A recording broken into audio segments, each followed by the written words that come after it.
बेलपत्री के वृक्ष के नीचे बैठकर घृत का दिया लगाकर शरीर में जो रोग है उसका स्मरण कर कर शंकर जी से विनय कर कर, हे भोलेनाथ, आपने शुक्र देवता को संजीवनी मंत्र दिया है, तो क्या आप मेरे को वो मंत्र प्रदान नहीं करोगे?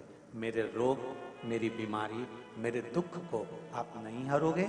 शिव से कहो, ये शरीर आपने दिया है और भजन करने के लिए दिया है, स्मरण करने के लिए दिया है, कीर्तन करने के लिए दिया है, तो संभालोगे भी आप। और बेलपत्री की ओर मुख कर कर घी का दिया लगाकर महामृत्युंजय मंत्र का स्मरण कर लेने पर धीरे धीरे धीरे धीरे धीरे धीरे वो रोग समाप्ति की ओर आता चले जाता है।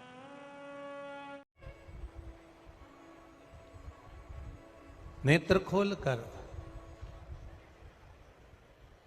आंखें खोलकर हम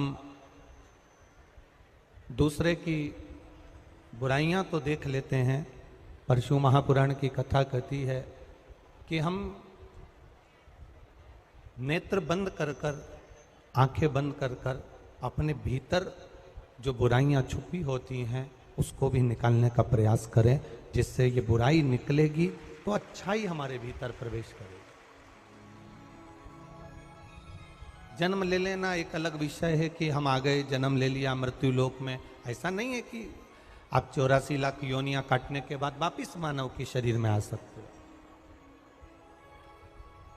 पर शिव महापुराण की कथा कहती है कि पुनरपि जननम पुनरपि मरणम, बार बार जन्म और मृत्यु के प्रपंच से जगत गुरु शंकराचार्य जी कहते हैं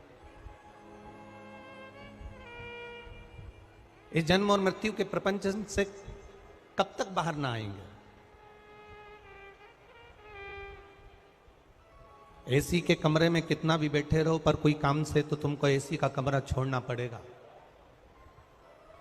डनलप के गद्दे पर कितने भी पड़े रहो, पर कोई ना कोई कार्य से तुम्हें डनलप का गद्दा छोड़ना पड़ेगा। घर के अंदर कितना भी पड़े रहो, पर किसी ना किसी कार्य से घर के बाहर निकलना पड़ेगा। उसी तरह संसार सागर में अगर जन्म लिया है तो मरने से पहले राम का नाम लेना तो पड़ेगा। मृत्यु के पहले भगवान का स्मरण हमें करना है। आज बड़ा विचित्र समय चल रहा है।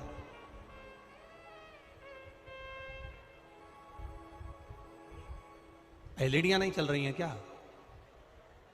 आवाज नहीं आ रही है? हैं? एलईडियां नहीं चल रही हैं? एलईडियां चलाइए,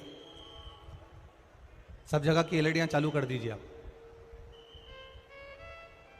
आज बड़ा विचित्र समय है ये, और इस विचित्र समय में हम अपने जीवन की थोड़ा सा भी अंश, हमारे जीवन का थोड़ा सा भी एक समय, हमारे जीवन का एक थोड़ा सा भी पल, घड़ी हम अगर परमात्मा को समर्पित कर रहे हैं तो ये निश्चित है कि अंत समय प्रभु आना पड़ेगा, वचन दिया तो निभाना पड़ेगा। आए ना आए प्रभु कुटुंब कबीरा, अंत समय प्रभु आना पड़ेगा, वचन दिया तो निभाना पड़ेगा। अंत समय प्रभु आना पड़ेगा। अगर कोई अंतिम बिंदु में ना आएगा तो तुमने जो देवाधिदेव महादेव को एक लोटा जल चढ़ाया है, तुमने जो भगवान शिव की आराधना करी है, तुमने जो राम नाम, कृष्ण नाम, शिव नाम, भगवान की अविरल भक्ति को धारण करा है, ये निश्चित है कि कोई आएगा ना आएगा, पर तुम्हारे अंतिम क्षण में मेरा काल अधिपति महाकाल तुम्हारे पास में खड़ा मिलेगा, ये निश्चित था। ये बड़ा विचित्र, बहुत विचित्र संसार है। संसार के लोग पाप करते हैं जवानी में। पाप कब करते हैं? जम के बोलो जरा, अच्छे से बोलो, और जम के बोलो जरा। पाप कब करते हैं? जवानी में। झूठ बोलेंगे जवानी में, छल करेंगे जवानी में, भोग विलास करेंगे जवानी में, अपशब्द बोलेंगे जवानी में, आड़ा टेढ़ा कर्म करेंगे जवानी में। दुनिया के लोग पाप करते हैं जवानी में और दुनिया के लोग पुण्य करते हैं बुढ़ापे में। अगर पाप जवानी में कर रहे हो और पुण्य बुढ़ापे में कर रहे हो तो ये श्रेष्ठ रीति नहीं है, ये श्रेष्ठ नीति नहीं है। हमारे यहाँ शिव महापुराण की कथा कहती है, अगर मान लो तुम्हारे कपड़े पर चाय अभी गिरी और इसको तुम 3 महीने बाद धोगे तो चाय का दाग रहेगा कि नहीं रहेगा? अरे बोलो तो, रहेगा ना। और अगर वो चाय तुम्हारे कपड़े पर गिरी और तुमने जबी की जबी धो लिया तो दाग रहेगा क्या? नहीं रहेगा। उसी तरह आज संसार के लोग पाप करते हैं जवानी में, पाप कर्म करते हैं जवानी में और पुण्य करने का प्रयास करते हैं बुढ़ापे में। तो ईमानदारी से बोलो, जवानी के पाप को क्या बुढ़ापे में धो पाओगे? कैसे धो पाओगे?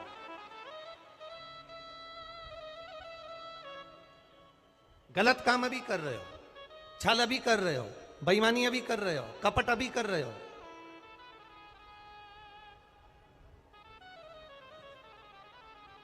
नौकरी अभी कर रहे हो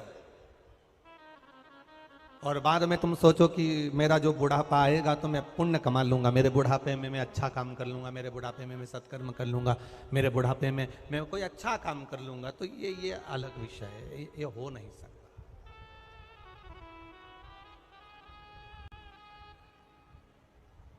हरियाणा की बहनों ने एक सुंदर भजन गाया है कि भजन कर भरी जवानी में बुढ़ापा किसने देखा। शिव कथा कहती है कि आज अगर हमारे कपड़े पर चाय गिरी है, आज हमारे कपड़े पर अगर कॉफी गिरी है, आज हमारे कपड़े पर अगर सब्जी गिरी है तो उसको अभी की अभी धो लो। अभी की अभी धो लोगे तो बाद में दाग नहीं रहेगा। आज अगर हमने पाप कर्म किया है, आज हमने अगर झूठ बोला है, आज हमने गलत कर्म करा है, तो शिव पुराण कहती है आज ही शंकर जी के मंदिर में जाकर 1 लोटा जल चढ़ाकर, कोई पुण्य कार्य कर कर, किसी का भला कर कर, किसी प्यासे को पानी पिलाकर, किसी भूखे को भोजन कराकर, किसी को औषधि देकर, किसी के लिए सत्कर्म कर कर अपने इस पाप कर्म को धोने का प्रयास करो। बाद का कोई भरोसा नहीं।